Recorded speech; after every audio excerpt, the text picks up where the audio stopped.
بسم اللہ الرحمن الرحیم۔ السلام علیکم ورحمۃ اللہ وبرکاتہ۔ معاف کرنے میں جو لذت ہے وہ بدلہ لینے میں نہیں ہے۔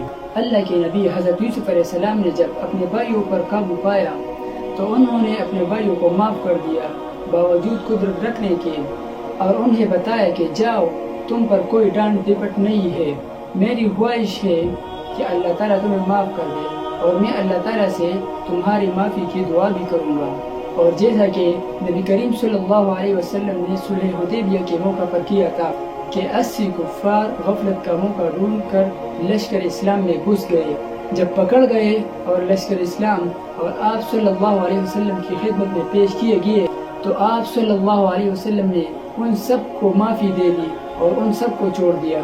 اور جیسا کہ آپ صلی اللہ علیہ وسلم نے حارث بن عورس کو بھی معاف کر دیا تھا۔ یہ وہ شخص ہے کہ حضور صلی اللہ علیہ وسلم کے سوتے ہوئے اس نے آپ صلی اللہ علیہ وسلم کے تلوار پر قبضہ کر لیا تھا۔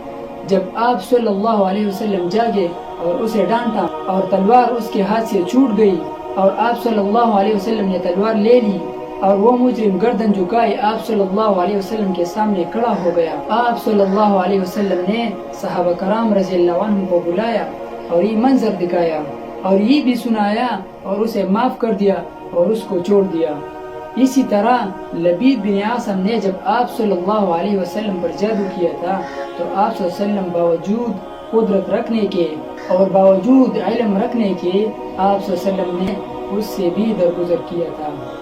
اور اسی طرح جس یہودیہ عورت نے آپ صلی اللہ علیہ وسلم کو زہر دیا تھا، آپ صلی اللہ علیہ وسلم نے اس سے بھی بدلہ نہ لیا اور باوجود قابو پانے اور مطمئن ہو جانے کے بھی آپ صلی اللہ علیہ وسلم نے اتنے بڑے واقعہ کو آنا جانا کر دیا۔ اس عورت کا نام زینب تھا اور یہ مرحب یہودی کی بہن تھی جو جنگ خیبر میں حضرت محمد بن سلمہ رضی اللہ تعالیٰ عنہ کے ہاتھوں مارا گیا تھا۔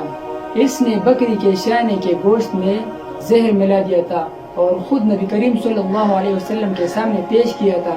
خود شانے ہی نے ان حضرت صلی اللہ علیہ وسلم کو اپنے زہر آلود ہونے کی خبر دی تھی۔ جب آپ صلی اللہ علیہ وسلم نے اسے بلا کر دریافت کیا تو اس نے اقرار کیا تھا اور وجہ یہ بیان کی تھی کہ اگر آپ صلی اللہ علیہ وسلم سچے نبی ہے تو یہ آپ صلی اللہ علیہ وسلم کو کچھ نقصان نہ پہنچا سکے گا، اور اگر آپ صلی اللہ علیہ وسلم اپنے دعوے میں جھوٹے ہیں تو ہمیں آپ صلی اللہ علیہ وسلم سے راحت حاصل ہو جائے گی۔ یہ معلوم ہو جانے پر اس کے اقبال کر لینے پر بھی آپ صلی اللہ علیہ وسلم نے اسے چھوڑ دیا تھا اور اس کو معاف کر دیا تھا۔ گویا بعد میں وہ قتل کی گئی اس لیے کہ اسی زہر سے اور اس زہریلے کھانے کی وجہ سے حضرت بشر رضی اللہ عنہ فوت ہو گئے تھے۔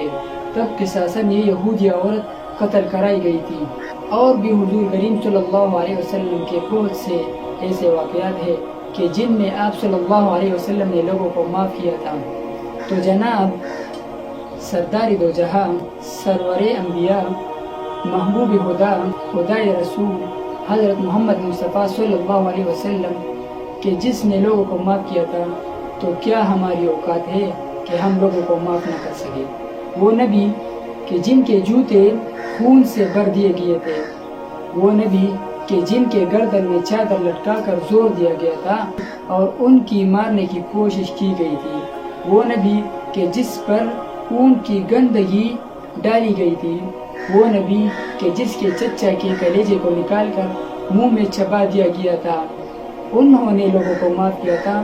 تو ہماری کیا اوقات ہے کہ ہم لوگوں کو معاف نہ کریں؟